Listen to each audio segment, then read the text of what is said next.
So, got it. My name is Jessie Burke, and my current profession is I own the Society Hotel in the Old Town neighborhood. And also, a lot of people here, if you're in the Portland metro area, would probably more likely know our location in Bingen, Washington. The Portland one is for tourists, the one in Bingen is for locals in Portland. And I also chair the Old Town Community Association, where Scott Kerman of Blanchet House is my vice chair there, where we are a joint neighborhood and business association. So we have constituents from all sectors, so residents, businesses, nonprofits, cultural and educational institutions. Everyone is at the table, and we make decisions together. But I like to give people a little context of my background for how I sort of got to this moment in time of considering running for office. So I'm originally from Washington, D.C., back east. And my grandfather immigrated here from China in the 1930s and took a train from Seattle actually to Baltimore.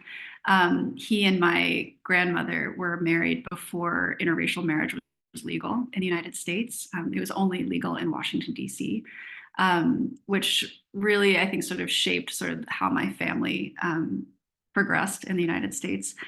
And my parents, when I was about 6 years old, my father became paralyzed. And about 4 years later, my sister was born with a severe birth defect. And this was all before the Americans with Disabilities Act. So my father lost his job because of his disability. And we moved into my aunt's basement because my parents could no longer afford housing.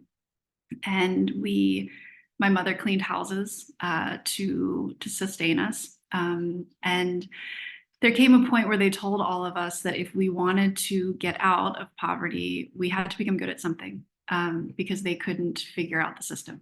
And I saw how much fear my parents had of the system, which I think is very common for people that are struggling in poverty, for marginalized communities, that it's an intimidating process. And sometimes I noticed, like, my parents were intimidated by taxes. They're intimidated by going to government offices, all, for my parents at least, the fear of judgment and having failed. So this idea of us becoming good at something, they put us all into different sports. And my sport was a bit obscure. Mine was fencing. It's probably because I wasn't as athletic as my brother. And when I was about 12 years old, I won my first kid national competition. And just for context, this is in 1992. And they said, "What do you want to do with this?" And I said, "I would like to go to the 96 Olympics."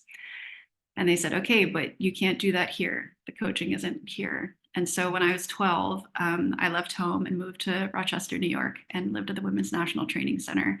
And I did 3 Olympic trials. I was an alternate for the 96 team. And I was on the world championship teams in between and was traveling abroad every other weekend for World Cups. And, it's not the best sport if you're poor to do. It's a bit of an expensive sport. And my parents, I had a teammate who was wealthy, and she would sponsor half of my season, and my parents would scrape stuff together.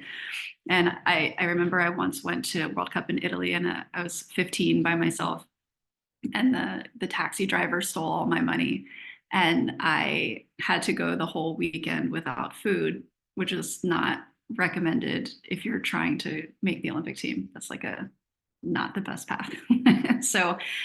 So a lot of instability for me, particularly even just food insecurity from the time I left my parents. And then ultimately I decided when I turned 18 that I needed to accept a scholarship to Penn State.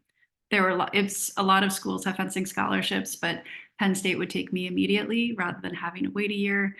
I didn't even know how you applied to college. I called all the coaches, and most of the schools, this was in May of 1999, and I wanted to start in August. And Penn State was like, "Come on down. This kid obviously has no idea what she's doing." And so and that was the first stability that I really had as an adult.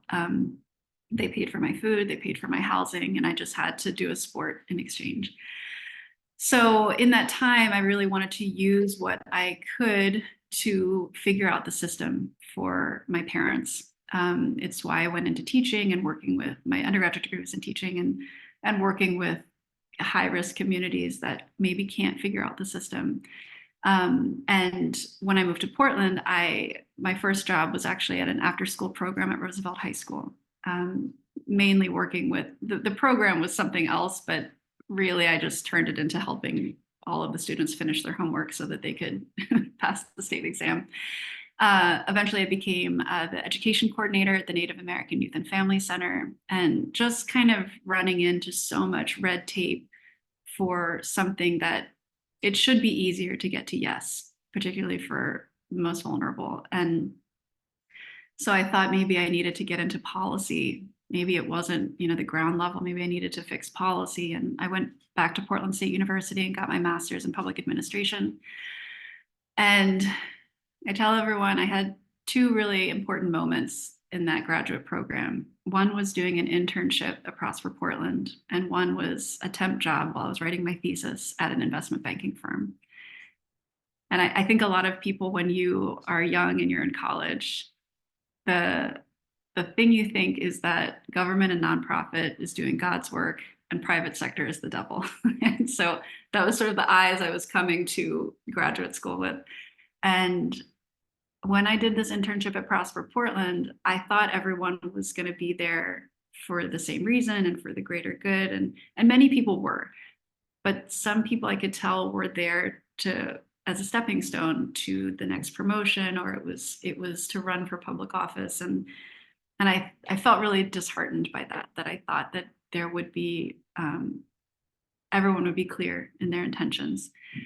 And then I got this temp job at this investment banking firm, and these guys were nuts. They're like at work at 4 o'clock in the morning before the markets open on the East Coast. They drank Pepto-Bismol all day long because they were so stressed. And it was like the craziest work environment. And I said, why do you do this? And they said, for money and power. And the thing that struck me was not their reason, because everyone has different reasons for why they do what they do. It was that they felt they could tell the truth. And I realized that I probably needed to be in that space. And I told my husband, I think I could probably help a lot more people just because I chose to and just go private sector. And so at that job, I actually I wrote my business plan for my first business at my job, which was Posey's Bakery and Cafe in Kenton. And the reason I chose that business was Prosper Portland. It's an urban renewal area for Prosper. Kenton is the interstate corridor. They had done a study to show the types of businesses that would do well in this environment. And it was a bakery, a bookstore, a flower shop. And my mother, back in Washington, D.C., had gone back to pastry school. And I told her, if I open a bakery, will you move out here? Because they were still living in my aunt's basement 20 years later. And she said, I've never lived anywhere except Washington, D.C., but I also know she's very driven by guilt. So I said, well, I already told everyone you're coming, so you better get out here. So that's how Posies came to be. And ultimately it was for me to, shift paths, but it was really to help my parents get to a better and more stable place. And they did. And I tell everyone, how I got into hotels or how I got into coffee, honestly, I find business easy because it's linear and it's logical. It doesn't really matter to me that, like, I love hospitality because it's fun and you get to meet people from all over. But the real reason that I do anything is I'm interested in community development, which most people that have neighbor businesses to me are like, you're never at the business, you're always doing something else, which is true. And so, in Kenton, I started the Kenton Street Fair. I would actually go to all of the vacant neighbor buildings that maybe they needed tenants or maybe they needed to do storefront improvements. And I would fill out everyone's grant paperwork for them so that they could hold the money for them to do improvements. And then, when I started in Old Town, it's a bigger lift. I had the thought, I grew up in DC, and there was a thriving Chinatown that in my lifetime, and it died, and it came back as AT&T stores.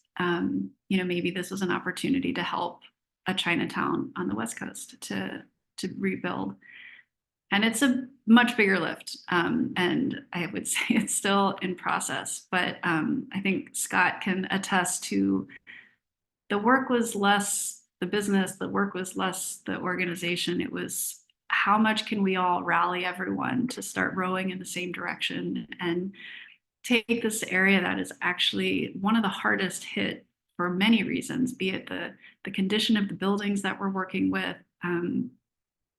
We have so many things that we're contending against, and just see how much we could accomplish. So I would say the thing that became a tipping point for me in delving more into policy and politics has been in the last 4 years.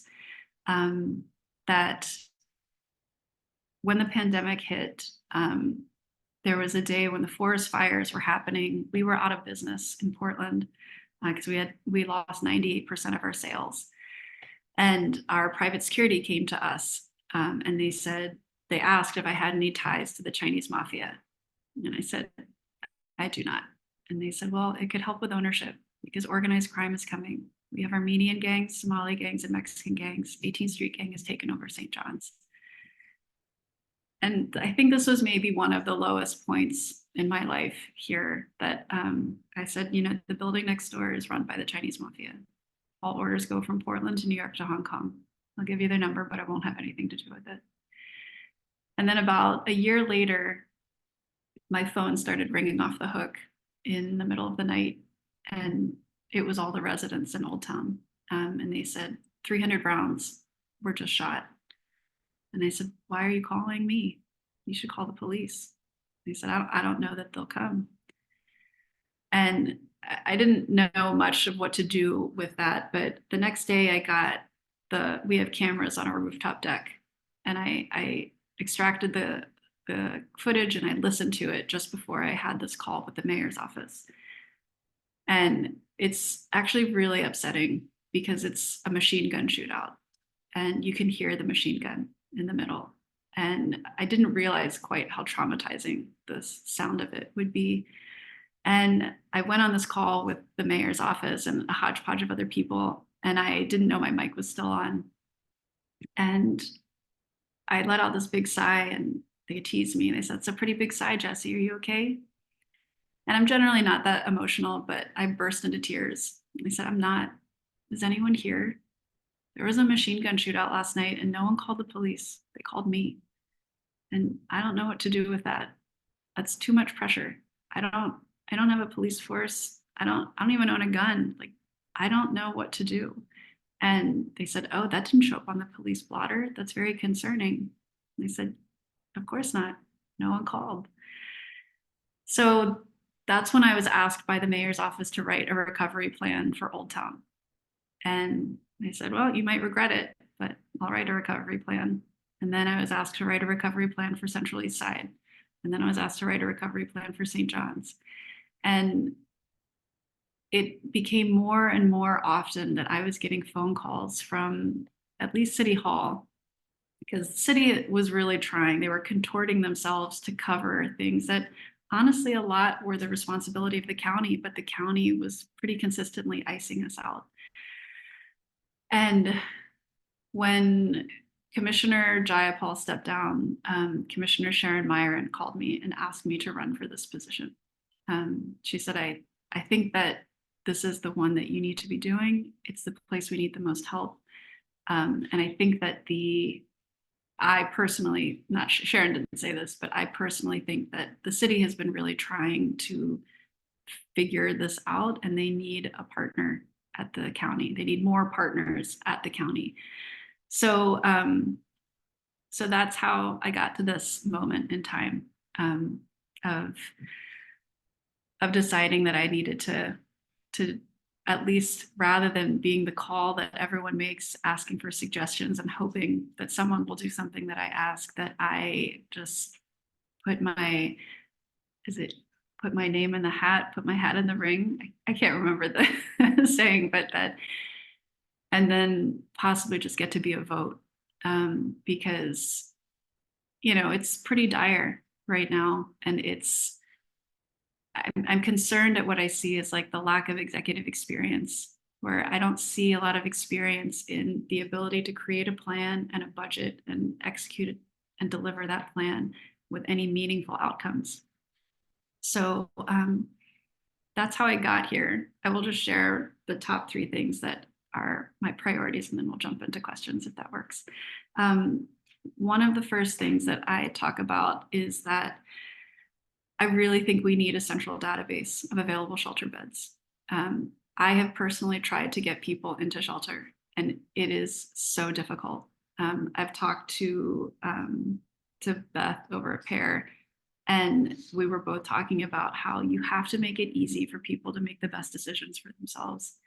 And given that the current process is that you have to call 311 and get emailed a list, and then you have to call every single shelter, even just the first 2 steps, it's too much for people that are that vulnerable outside. I tell people, like, imagine you're not you. Imagine you're outside, you're at risk. It's too many steps already. And I tell them, I can help you. It's hotel software. If you have some sort of platform that you can start with, it's easier to modify. One of the second, and there are a million things I could talk about. One of the second is that I do think we need to streamline the application process for people, because it will only work. A platform like this will only work if we have a central type of application process, which I think a group like this could be really helpful in participating in. The third is, I don't know if you guys know about the AMR situation with the county, the ambulances. So part of and tell me if you already know what the problem is and how to solve it, but part of it is that there's no one in the pipeline to be an EMT or a paramedic, right? You can see what the enrollment numbers are. You can see what graduation rates are. No one's going to school for this right now. And I think that the ratio is 2 EMTs and 1 paramedic have to be in every ambulance. What surrounding counties have done, and because no one's coming, we don't have the ability to meet these ratios for staffing. So what we need is to do what surrounding counties have done and go to one EMT and 1 paramedic. And of course, if the numbers increase, then we will get back up to that. But the way it was handled, they're only getting to 60% of the calls right now. Surrounding counties are back up to 90% of calls. And if we can, what happened is when they asked to adjust to the surrounding counties, the county said, not only do we decline your request, but we're going to fine you $500,000 for not meeting the terms of your contract. And my concern is that I'm not sure that the county commission right now is understanding the balance that they are responsible for maintaining.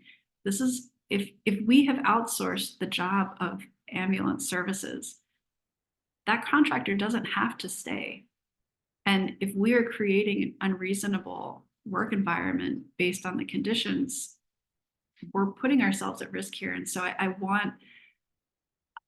think we need a little bit more balance in how we approach a problem like this. And I'm concerned at sort of the absolute way that things are being handled.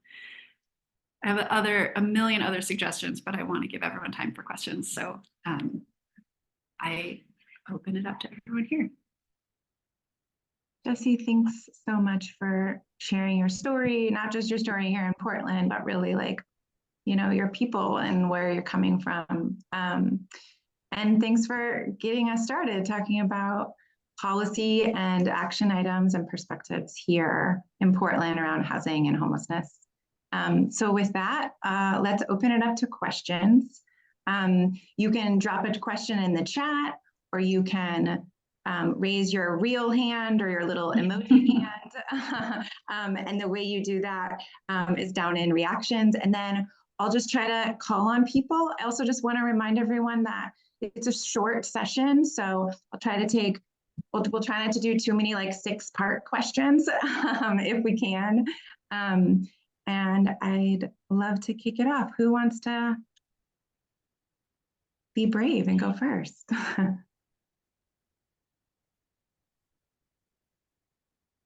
Molly, go for it. Thank you.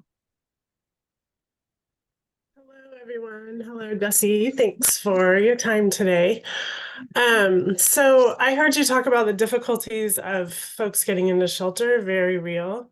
But I'd love to hear more about your platform and your ideas for how the county and the city work together and support long-term solutions to increasing access to affordable and safe housing for everyone, particularly the most vulnerable, right? Especially with just skyrocketing housing costs, right? So what types of policies would you support in your role if you were in office? Thanks.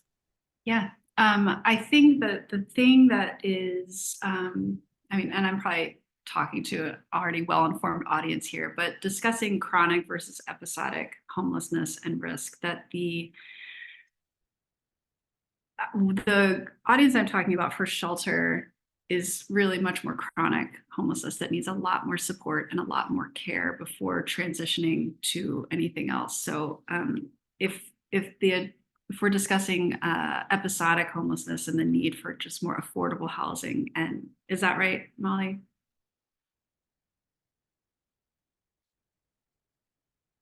Oh wait, I don't think you can unmute yourself. Hang on, I just did it.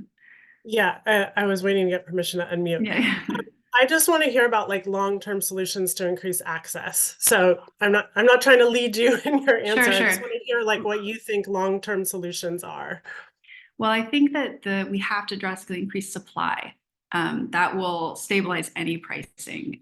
One of the concerns I have is with the assignment of building 36,000 units a year by the governor, it's not going to be possible to build that many affordable housing units unless all sectors are building at once.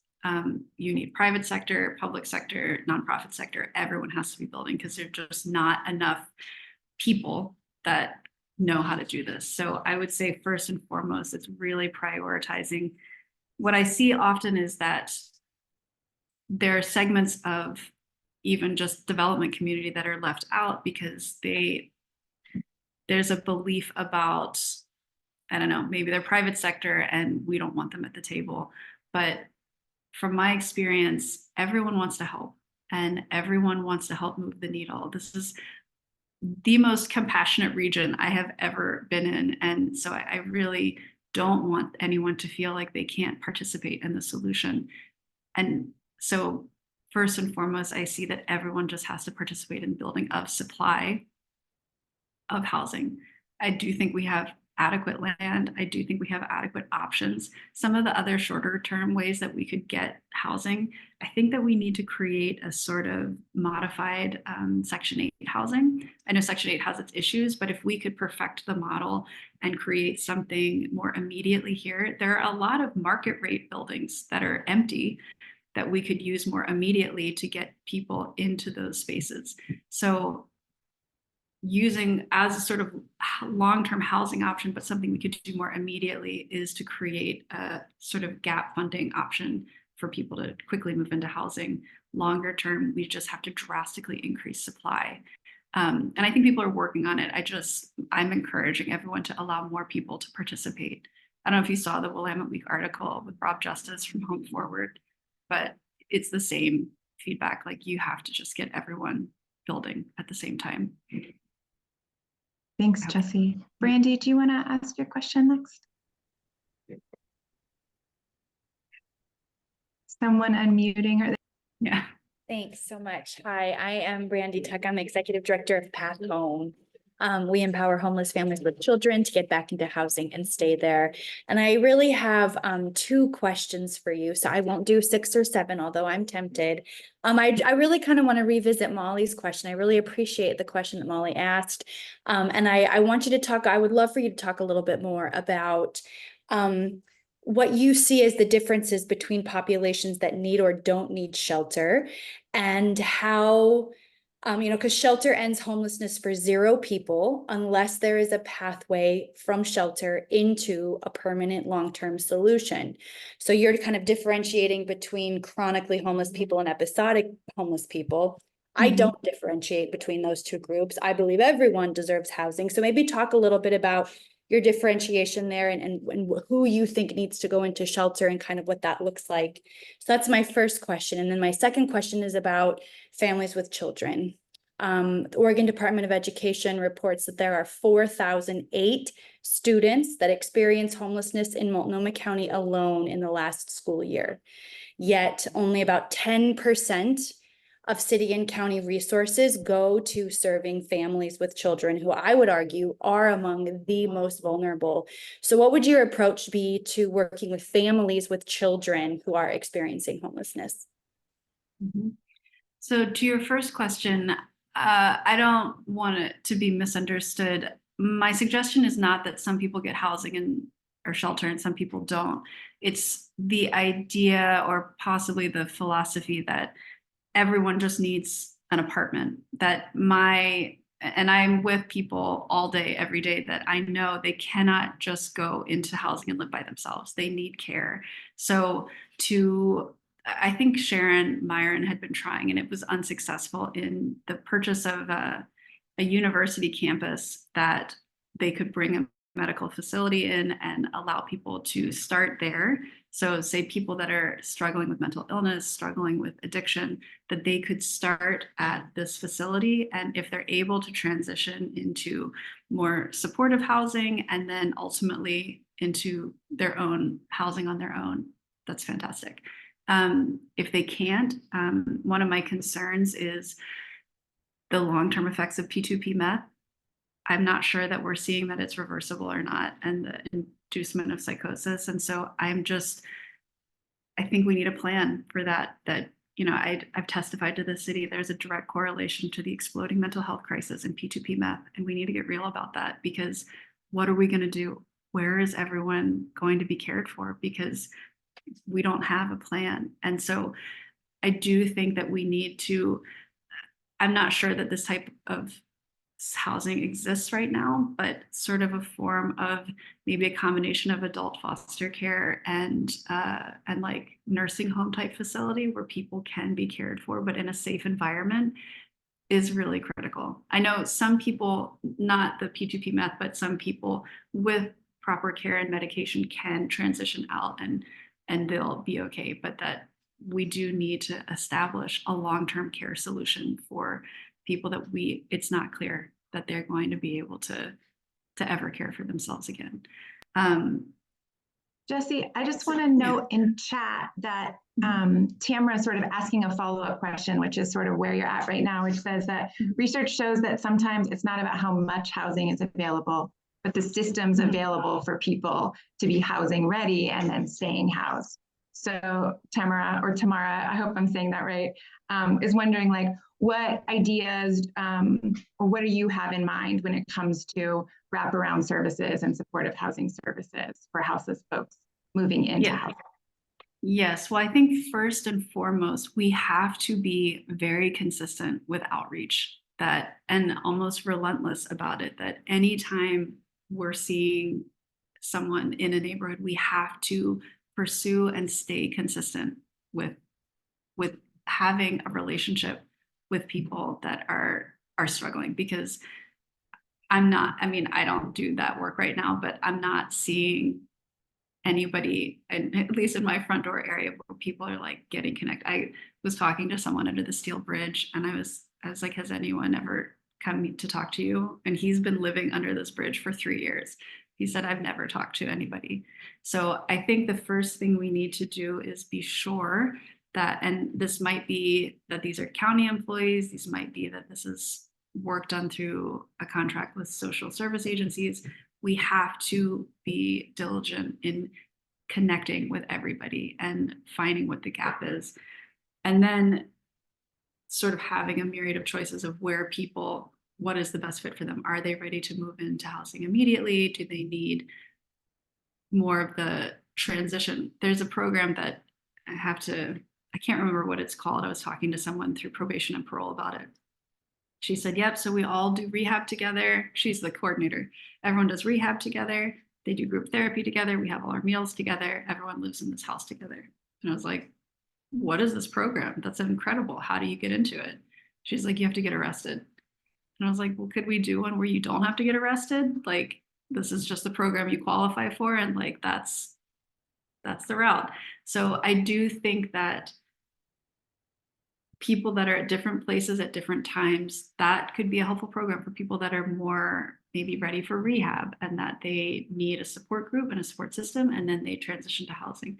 People that are the most vulnerable need maybe something that feels more like a medical facility, and then if they transition into just longer term care that's maybe at that facility or nearby, that's like adult foster care or a nursing home facility, and then others that can maybe with appropriate medication move into a different type of facility and ultimately onto their living on their own.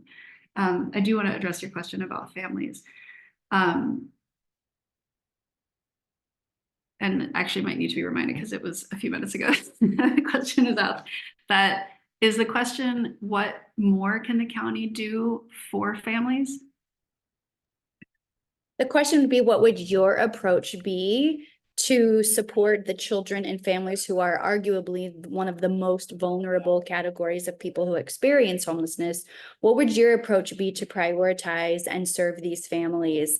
I hate to say it this way, but I often do, that the homeless children of today are the chronically homeless adults of the future that you are talking about. And so how do you prevent that pipeline of children from moving into the chronically homeless adult category? No, that's a really good question. It is interesting. There's somebody that lives in subsidized housing across the street from the hotel. And I saw him being loaded into an ambulance a couple days ago. And he said, I'm going into hospice care. I had yelled out, like, keep your chin up, Wally. And he's like, I'm going into hospice. Please come visit me. And so we went to visit him, and he was crying because he couldn't find his family, and we found all of his siblings. And then he said, I don't know where my son is. And we found his son because there was a newspaper article about his son being in federal prison for hate crimes. And I was telling my husband, I was like, we're like watching the cycle of poverty or homelessness or education, like it's all happening right in front of us right now. I'm curious about for children in particular. I mean, anyone with children that is at risk. I don't know exactly how these get allocated, but the programs that they're doing in different states too. I think they're giving single mothers, like testing single mothers, getting an extra $1,000 a month as sort of what is it called? Universal basic income, and testing that out. I actually think the priority is the idea that everyone gets it. I'm like, I don't know if anyone can afford that, but I do think that we should try it with the most vulnerable families and see if that's feasible. One of the other things, and I don't know if this exactly ties in, but we were talking about, I'm just reading what Brandy wrote. Brandy just dropped in chat. Path Home, which is the organization she leads, has a basic income guarantee pilot program that they've been operating for the last 2 years. Cool. And has it worked? Yeah. Yeah, it's hugely successful. The funding is very limited. It's entirely privately funded right now. We have about 25 families enrolled in the program currently. We're on our second cohort of families that get $575 a month for 2 years. And that that's 25 families. There are 4,008 students who experience homelessness in Multnomah County alone. And that's just the students. That doesn't count little brothers and sisters, and that doesn't count parents. So there are thousands, 7, 8, 9, 10,000 kids and parents who experience homelessness. And those are not just families that are at risk of homelessness, they're currently experiencing homelessness. Yeah, I think that it's an interesting, what I think a lot about with, say, someone gave me the suggestion for preschool for all. One of the issues is that they're trying to get private sector businesses to do it, but some of the requirements for the dollars, it's really complicated for private sector businesses to do it. And someone was like, well, why don't we just put them in public schools? And I was like, that's a good idea. That, a lot of people are already sending their child to that school. and we're losing attendance at schools anyway. But I'm curious if there are opportunities either for the 2016 bond measure that we have to build housing or for other facilities, if there's a way to modify it over time, if we get to a place that we have built housing, or if any of these that we currently have, can we reroute funds to fund something like this and cover?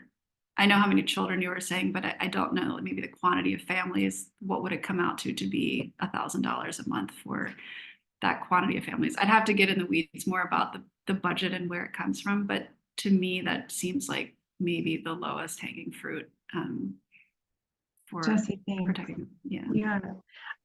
We have a couple more questions up. Andy Nelson, you want to go first, and then Laura Golino? Yeah, thank you. Hi, everybody. I'm Andy Nelson with Impact Northwest. Jessie, thank you for joining us today. Appreciate your candid answers. I want to change directions a little bit.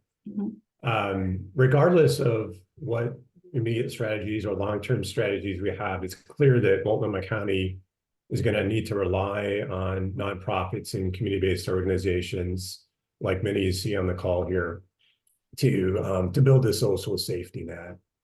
And I'm glad you brought up AMR, because I don't know how aware you are of similar issues that we're facing as we try to operate in partnership with Multnomah County. In our case, we've been a partner with Multnomah County for well over 3 decades. And increasingly, those contracts that we hold with the county to deliver those critical social services just aren't working for our frontline workers and really for our organizations. We, like to say that we're trying to solve 21st century problems with a 20th century contracting model. I think the county is aware of that. It's significant. As hard as it is to find ambulance drivers, try to find someone who wants to work at an overnight shelter. Yeah. And so if the public policy is based on shelter, how's that going to work? So we really have, this is a business issue. Yeah. So I don't know how, I wanted you to comment on how aware are you of this? And secondly, if you are our county commissioner, can we count on you to work with us? Because we're very willing to work with you all in the county and its elected officials and its administrators to make this work. But the system is broken. And this is what I'm really concerned about, regardless of the policies we have. If we don't fix how contracts work, nothing is going to ever happen. So I'd love your comments on that. Yeah, I actually had a note in here for myself to talk about that.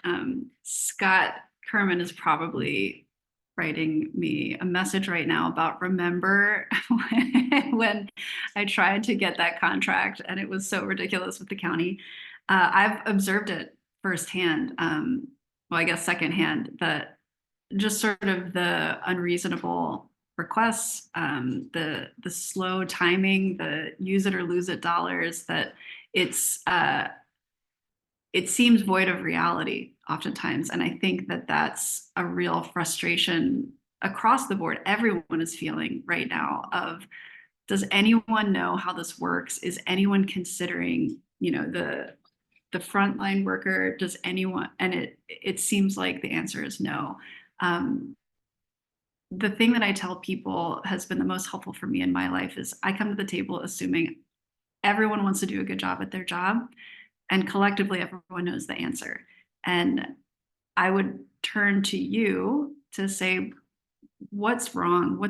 How does this need to be rewritten so that it works on your end? Because the county can have whatever its needs are, requirements. We need to ask, is it really necessary? That's the work of the county, I think, is how necessary is all of this? And then where are the friction points with the nonprofits? What's making this not work here? And really, those are the points where you really have to dig in. I see it, and I see everything you guys are experiencing. And to me, there's absolutely no reason this should be this difficult. I feel like we are inflicting this on ourselves. It's not something that I'm doing, but I feel like collectively I want to apologize on behalf of the community I live in and how hard and how thankless the work you guys do is, and how unnecessarily difficult it's being made for you. So while I can't say exactly how it would be fixed, I can commit to you that I would work to fix that process. I do think we need to make it easier. And I think we need to streamline the process and be realistic about the work that you have to do, not what we wish the process was. Does that answer your question? Thanks, Jessie. Laura, do you want to go ahead? Yes, thank you. Hi, Jessie. Good to see you. Yeah, good to see you Thanks too. so much for taking the time.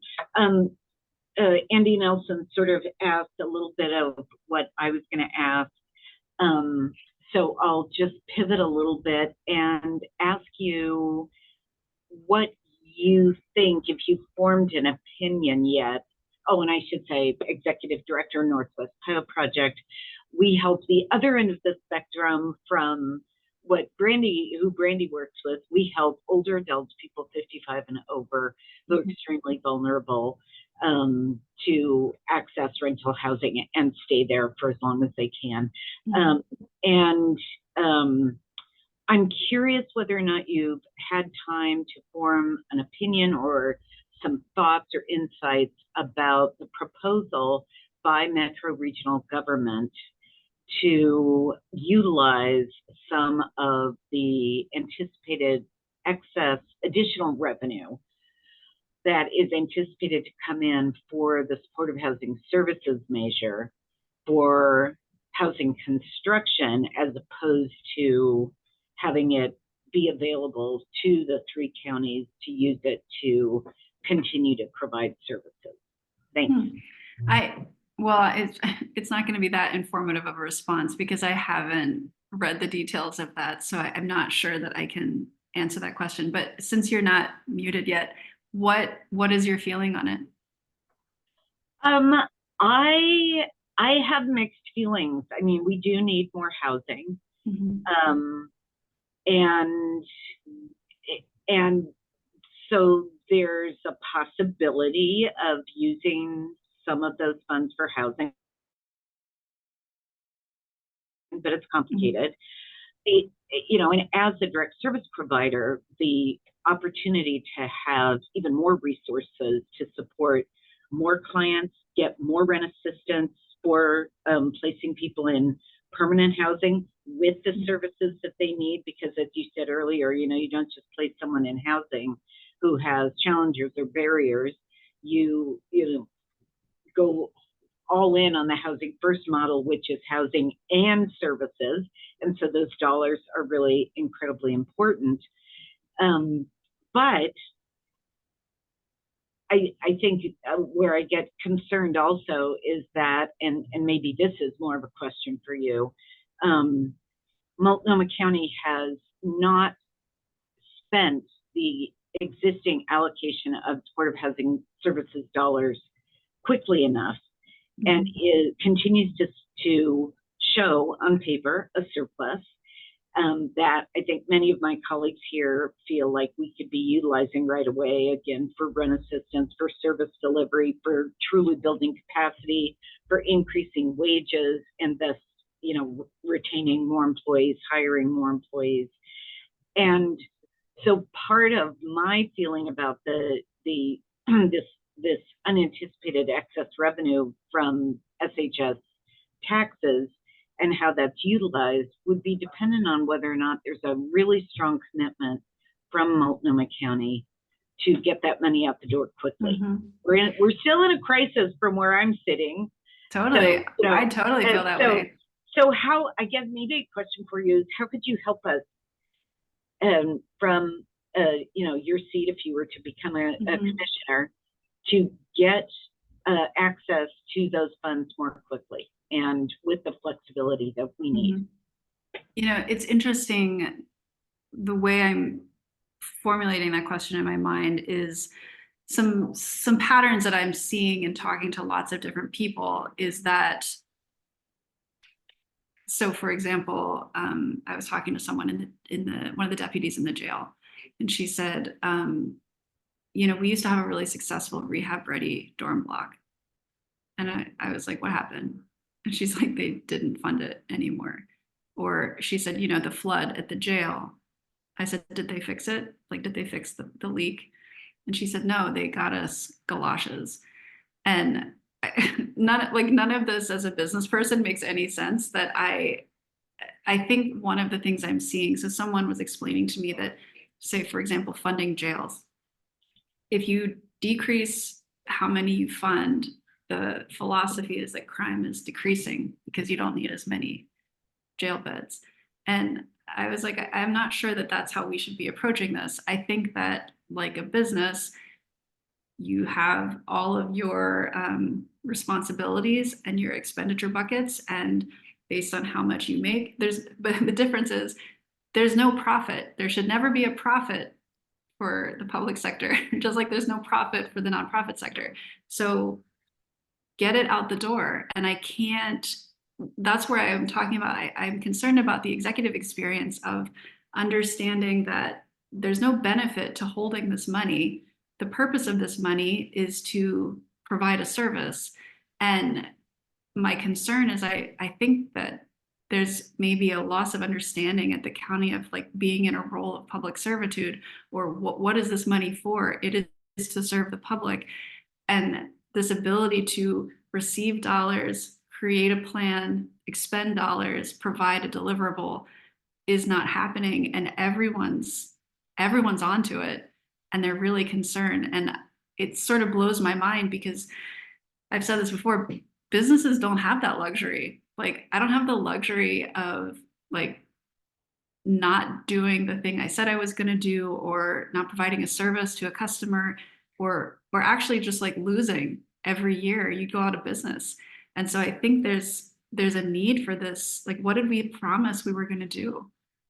Also, why is it still sitting here? So let's go. Let's get it out the door. So it's really baffling to me, and I can't quite understand, except maybe people that are there just don't know what to do.